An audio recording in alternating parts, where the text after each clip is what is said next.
दोस्तों, अगर बात हो रही हो हिंदू धर्म के तीर्थ स्थलों की तो जगन्नाथपुरी का नाम आना लाजमी है। आपको बता दें कि पुरी उड़ीसा राज्य में स्थित एक शहर है जो राजधानी भुवनेश्वर से 60 किलोमीटर की डिस्टेंस पर पड़ता है। पुरी में ही विश्व प्रसिद्ध जगन्नाथ मंदिर है, जिसकी वजह से ही इस शहर को जगन्नाथपुरी के नाम से जाना जाता है। जगन्नाथ मंदिर भारत का एकमात्र मंदिर है जहाँ पर प्रत्येक वर्ष रथ यात्रा का आयोजन होता है, जो यहाँ का सबसे बड़ा धार्मिक त्योहार भी है, जिसमें हजारों की तादाद में भक्त और श्रद्धालु शामिल होते हैं। पुरी भगवान जगन्नाथ की पवित्र भूमि मानी जाती है और इसे पुराणों में पुरुषोत्तम पुरी, नीलाचल, नीलाद्रि, श्री श्रेष्ठ और शंख श्रेष्ठ जैसे कई नाम दिए गए हैं। दोस्तों, अगर आप भी जगन्नाथपुरी की यात्रा करना चाह रहे हैं तो इस वीडियो को अंत तक जरूर देखिएगा, क्योंकि इसमें हम आपको जगन्नाथ दर्शन से संबंधित संपूर्ण जानकारी देने वाले हैं। तो चलिए दोस्तों, सबसे पहले बात करते हैं कि आखिर आप जगन्नाथपुरी कैसे पहुंच सकते हैं। दोस्तों, जगन्नाथ धाम पहुंचने के लिए आपके पास दो ऑप्शन अवेलेबल हैं, बाई फ्लाइट और बाई ट्रेन। अगर आप बाई फ्लाइट आना चाहते हैं तो यहाँ का नियरेस्ट एयरपोर्ट भुवनेश्वर में है, जिसकी कनेक्टिविटी सभी प्रमुख शहरों से काफी अच्छी है। एयरपोर्ट से मुख्य मंदिर यानी जगन्नाथ मंदिर की डिस्टेंस 60 किलोमीटर है और यहाँ एयरपोर्ट से आपको बस मिल जाएगी जो 80 रुपए में आपको मुख्य मंदिर पहुँचा देगी। इसके अलावा एयरपोर्ट से आपको टैक्सी भी मिल जाएगी। आप चाहें तो प्राइवेट टैक्सी या शेयरिंग टैक्सी के जरिए भी जगन्नाथ मंदिर तक पहुंच सकते हैं, लेकिन टैक्सी का किराया थोड़ा सा ज्यादा लगता है।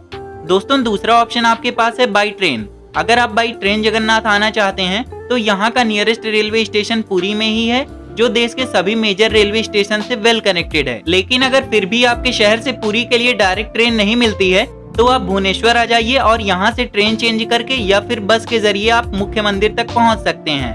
दोस्तों, पुरी रेलवे स्टेशन से मुख्य मंदिर के बीच की डिस्टेंस मात्र 2 किलोमीटर है और आप 20 रुपए देकर ऑटो से मंदिर तक पहुंच जाएंगे। चलिए दोस्तों, जब आप जगन्नाथपुरी पहुंच चुके होंगे तो सबसे पहले आपको रुकने के लिए, स्टे करने के लिए होटल या रूम लेना होगा। दोस्तों, यहाँ पे मंदिर परिसर के आसपास ही ठहरने के लिए धर्मशाला और होटल्स मौजूद हैं। यहाँ पर होटल्स की शुरुआत 400 रुपए से हो जाती है और अगर धर्मशाला की बात करें तो यहाँ पर धर्मशाला की शुरुआत 200 से 500 रुपए तक हो जाती है। इसके अलावा यहाँ पर मंदिर ट्रस्ट की तरफ से ठहरने के लिए भक्ति निवास बनाए गए हैं। यहाँ पर 3 भक्ति निवास हैं, नीलाद्रि भक्ति निवास, नीलाचला भक्ति निवास और गुड़ीचा भक्ति निवास। यहाँ पर आपको एसी और नॉन एसी दोनों तरह के रूम मिल जाएंगे, जिनका किराया 600 रुपए से लेकर 1200 रुपए तक रहता है। और इन भक्ति निवास में आप रूम चाहें तो ऑनलाइन या फिर ऑफलाइन बुक करा सकते हैं। अगर आप ऑनलाइन रूम बुक कराना चाहते हैं तो स्क्रीन पर आपको वेबसाइट दिख रही होगी, जहां पर जाकर आप रूम बुक करा सकते हैं। चलिए दोस्तों, अब हम लोग बढ़ते हैं जगन्नाथ जी के दर्शन की तरफ।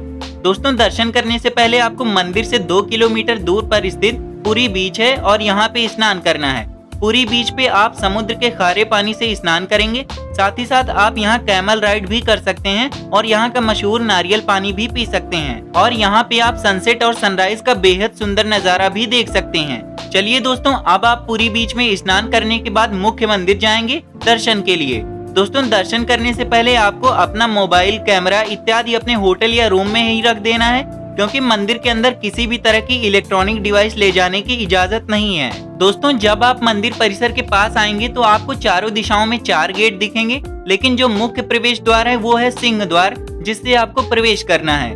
प्रवेश करने से पहले आपको जूते चप्पल रखने के लिए काउंटर मिल जाएंगे, यहीं पे आप अपने जूते चप्पल रखकर मंदिर परिसर में प्रवेश करेंगे।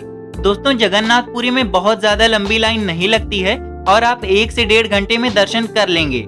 मंदिर में आपके सामने भगवान जगन्नाथ अर्थात श्री कृष्ण और उनके बड़े भाई बालभद्र और बहन सुभद्रा की मूर्तियां आपको देखने को मिलेंगी। इसके बाद दोस्तों, अब आप जगन्नाथ जी का जयकारा लगाते हुए दर्शन करके मंदिर से बाहर आ जाएंगे। दोस्तों, मंदिर परिसर के अंदर कई और अन्य छोटे छोटे मंदिर हैं, जो हैं विश्वनाथ मंदिर, गोपीनाथ मंदिर, लक्ष्मी मंदिर, विमला देवी मंदिर और साक्षी गोपाल मंदिर। इन सभी मंदिरों के भी आप दर्शन कर सकते हैं। दोस्तों, दर्शन करने के बाद अब आपको देखने जाना है महारसोई। जगन्नाथ मंदिर परिसर के अंदर ही बनी है महारसोई, जहां पर आप भगवान जगन्नाथ को भोग लगने वाले 56 प्रकार के व्यंजन बनते देख सकते हैं और ये 56 प्रकार के सभी व्यंजन और पकवान हांडी में बनाए जाते हैं।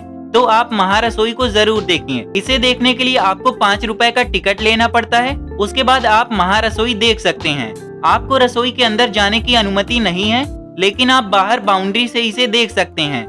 दोस्तों, यहाँ पर जो 56 प्रकार के व्यंजन हांडी में बनाए जाते हैं वो भगवान जगन्नाथ जी को भोग लगाने के बाद इनका वितरण भी होता है। चलिए बात करते हैं कि इन व्यंजनों का अर्थात प्रसाद को आप कहां से प्राप्त कर सकते हैं। दोस्तों, मंदिर के पास में ही आपको आनंद बाजार दिख जाएगा, जहां पर ये प्रसाद आपको हांडी में मिलते हैं और आप इन्हें ले सकते हैं। यहाँ पर अलग अलग साइज की छोटी बड़ी हांडी आपको मिल जाएगी। आप जितने भी लोग हैं उसी के हिसाब से आप छोटी बड़ी हांडी ले सकते हैं। यहाँ पर आपको हांडी 100 रुपए, 200 रुपए और 400 रुपए में मिल जाएगी। चलिए दोस्तों, अब बात करते हैं कि यहाँ पर और कौन कौन सी टूरिस्ट प्लेसेस हैं जिनको देखने के लिए आप जा सकते हैं। साथ ही साथ दोस्तों, आपको बता दें कि यहाँ की सभी टूरिस्ट प्लेसेस को कवर करने के लिए आपको पुरी से बस मिल जाएगी, जो मात्र 200 रुपए में आपको सभी जगह घुमा देगी। अब बात करते हैं टूरिस्ट प्लेसेस की। चंद्रभागा बीच। दोस्तों, अगर आप एडवेंचर स्पोर्ट्स और वाटर स्पोर्ट्स के शौकीन हैं, तो चंद्रभागा बीच आपको जरूर देखने जाना चाहिए। इस बीच के प्राकृतिक सुंदरता का अंदाजा आप इस बात से लगा सकते हैं कि ये बीच एशिया का पहला ब्लू फ्लैग सर्टिफिकेट प्राप्त करने वाला बीच है।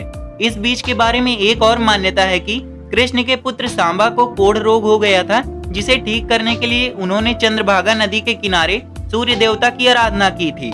यहाँ से 2 किलोमीटर दूर चंद्रभागा नदी में साल भर में मात्र एक बार कुछ ही समय के लिए पानी आता है। तब हजारों श्रद्धालु इस नदी में स्नान करके पुण्य कमाते हैं। कोणार्क सूर्य मंदिर। बस का अगला स्टॉप है देश के सबसे बड़े और भव्य मंदिरों में से एक कोणार्क का सूर्य मंदिर, जिसे 1984 में विश्व धरोहर स्थल के रूप में यूनेस्को द्वारा मान्यता मिली। भगवान सूर्य को समर्पित इस मंदिर की आश्चर्यचकित कर देने वाली संरचना इस प्रकार की गई है कि जैसे 12 विशाल पहियों पर आधारित एक रथ को 7 ताकतवर घोड़े खींच रहे हों। इस रथ पर भगवान सूर्य नारायण विराजमान है। हमारी भारतीय मुद्रा के 10 रुपए के नोट में इस मंदिर की तस्वीर छपी हुई है। सूर्योदय और सूर्यास्त के समय सूर्य से निकली हुई लालिमा से पूरा मंदिर लाल नारंगी रंग से सराबोर हो जाता है। लिंगराज मंदिर। अब बस बढ़ेगी और हमारा अगला स्टॉप होगा लिंगराज मंदिर, जहां पर आपको आधे भगवान शिव और आधे भगवान विष्णु का सम्मिलित रूप देखने को मिलेगा।